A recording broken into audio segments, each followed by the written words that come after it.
Assalamualaikum warahmatullahi wabarakatuh. Hai para pencinta catur dan para catur mania, selamat datang kembali di Legenda Catur Dunia.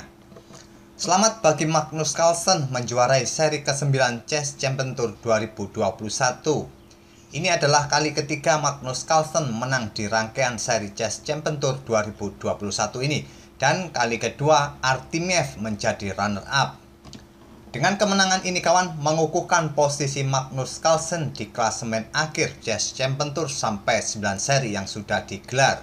Dengan perolehan poin 339, di tempat kedua ada Wesley Su mendapatkan poin 261, tempat ketiga ada Levon Aronian, tempat keempat ada Temur Rajabov, kelima ada Anish Giri, Ian Nepomniachtchi ada di tempat keenam, Hikaru Nakamura ada di tempat ketujuh, dan Vladislav Artemiev berada di tempat ke-8. 8 pemain inilah kawan yang nanti akan bertanding di seri pamungkas, yaitu di seri final akhir September nanti, dan ditambah dengan pemain undangan lainnya.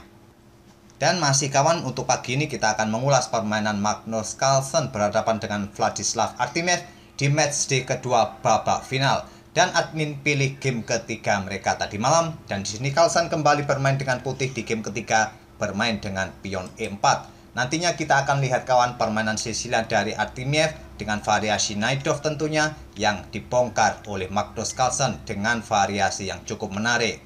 Ini adalah variasi sisilan Najdorf bermain dengan pion A6, dan di sini langkah gajah gelap ke petak G5 merupakan pilihan utama dari beberapa game-game sebelumnya. Dan gajah petak terang ke petak E2 merupakan pilihan kedua, gajah petak gelap ke petak E3 merupakan pilihan ketiga. Di sini Carlsen memilih langkah populer nomor 2, gajah E2, dan dilanjut dengan pion G6. Ini merupakan langkah pilihan ketiga.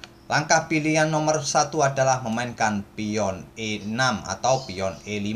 Tapi di sini Vladislav Artemiev memilih langkah populer nomor 3, pion G6, dibalas langsung oleh Magnus Carlsen sebuah langkah yang agresif, pion G4. Artemiev meresponnya dengan pion H6. Sekarang Carlsen mengembangkan gajah gelap ke petak E3. Artemiev melanjutkan Viajento gajah G7. Carlsen memainkan pion F3 untuk memperkuat posisi pion-pionnya di petak pusat ataupun petak G4, dibalas oleh pion B5, langkah agresif di sayap menteri. Merupakan langkah yang cukup standar dalam permainan sisilan Najdorf kawan.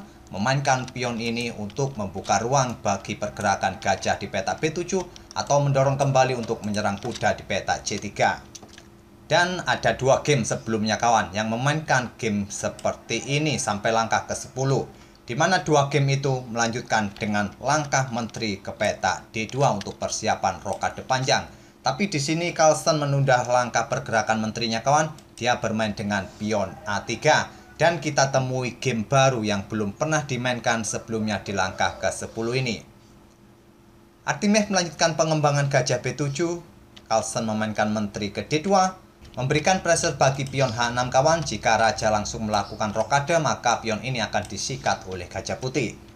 Di sini Artemiev melanjutkan pengembangan kuda C6 menantang kuda putih. Tantangan ditolak, Carlsen memilih rokade panjang, dan sekarang pion B4 mengorbankan pionnya.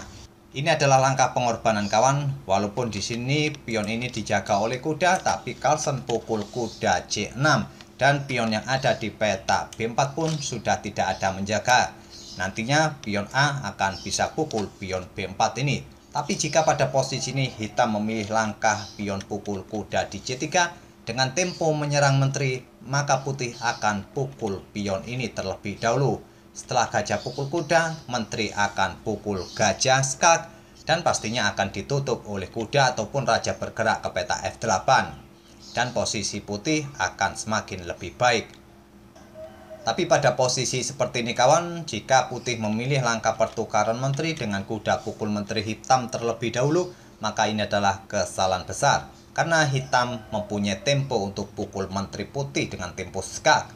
Setelah dipukul balik oleh perwira yang lain, maka putih akan kehilangan satu perwiranya dan hitam dapat dipastikan menang.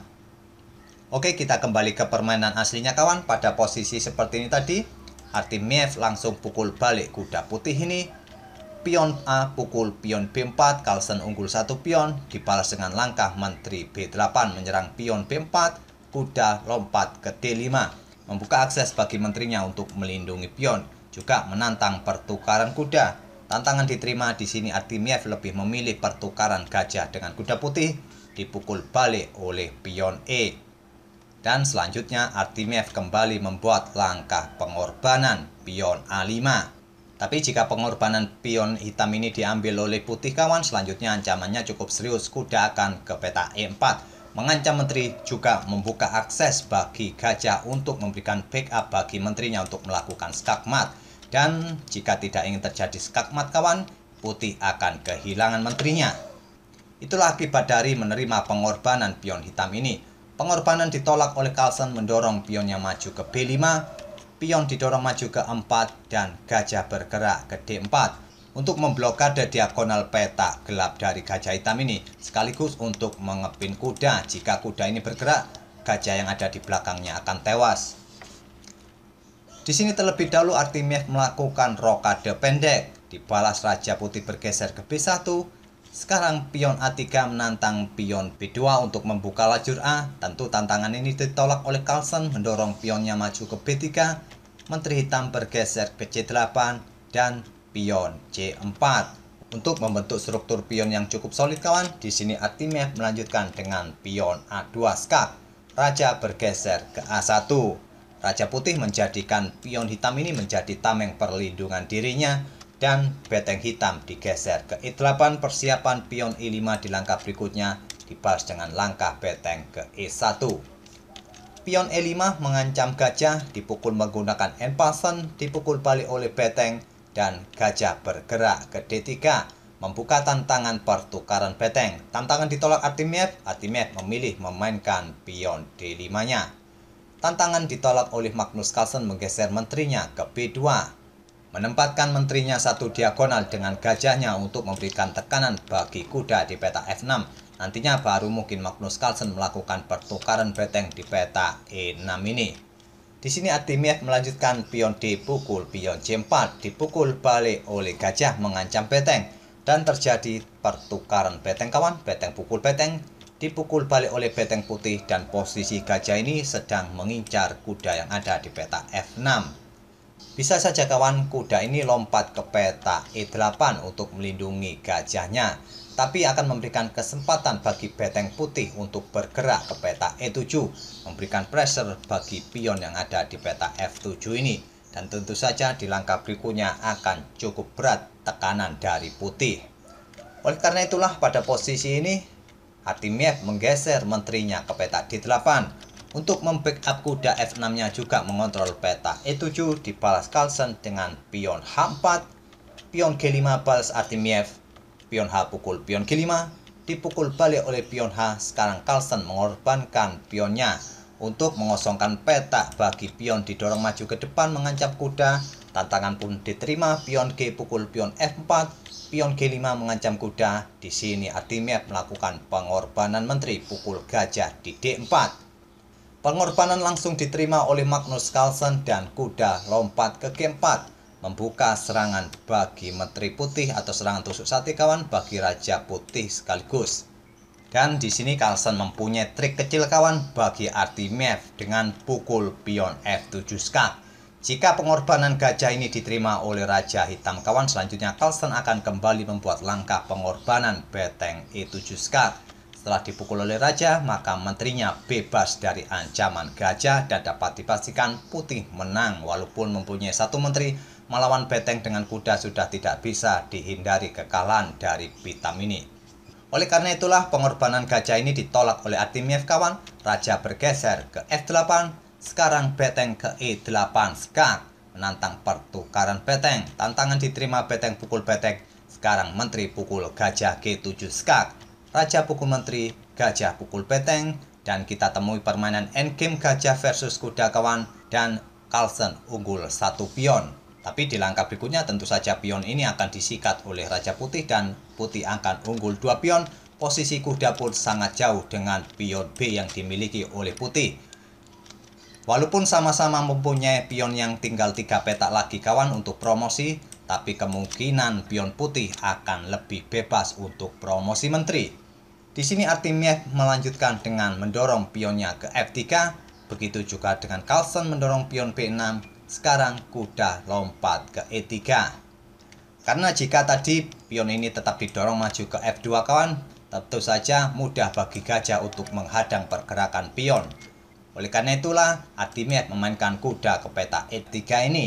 Dan di sini dibalas Carlsen mendorong pionnya maju untuk promosi, kuda hitam ke C2 skak. Jika raja tidak mau pukul pion kawan, pion akan promosi, raja pukul pion dan kuda ke B4 skak, raja ke A3, kuda ke A6 untuk mencegah pion putih promosi. Di sini Carlsen mengancam kuda di peta B5, kuda lompat ke B8 dan gajah ke D3 untuk menghalangi atau mencegah raja untuk mendekati pionnya. Kuda hitam lompat ke D7 lanjut Artimiev, raja mulai bergerak ke B4 ke peta gelap kawan. Jika tadi kawan raja putih bergerak ke peta terang, maka kuda putih mempunyai kesempatan skak dan pion putih pun tidak jadi promosi. Pada posisi ini Artimiev melanjutkan pion F2, tentu saja pion ini kalau promosi disikat oleh gajah kawan. Raja putih bergerak ke B5, raja hitam bergerak ke F7, sekarang pion B4 untuk mendapatkan kontrol di peta C5 ini, dan raja hitam bergerak ke E6, raja putih bergerak ke A6, raja hitam ke D6, raja putih ke A7 dan raja hitam ke C7. Carlsen memainkan pion G6. Di sini Artimiev resign atau menyerah. Saya tidak akan melanjutkan lagi kawan langkah-langkahnya hingga salah satu pion putih ini promosi. Pada posisi ini sudah dapat dipastikan hitam akan kalah. Itulah kawan permainan Magnus Carlsen dalam membongkar Sicilian Najdorf. Bermain dengan cukup agresif di awal-awal pembukaan lewat sayap raja. Akhirnya Carlsen memenangkan permainan lewat permainan endgame gajah versus kuda. Semoga permainan kedua pemain tadi bisa menghibur kawan-kawan di pagi ini dan memberikan referensi dalam permainan Sicilian Najdorf kawan. Sukses selalu dalam permainan caturnya dan kita akan bertemu di video-video berikutnya. Terima kasih. Wassalamualaikum warahmatullahi wabarakatuh.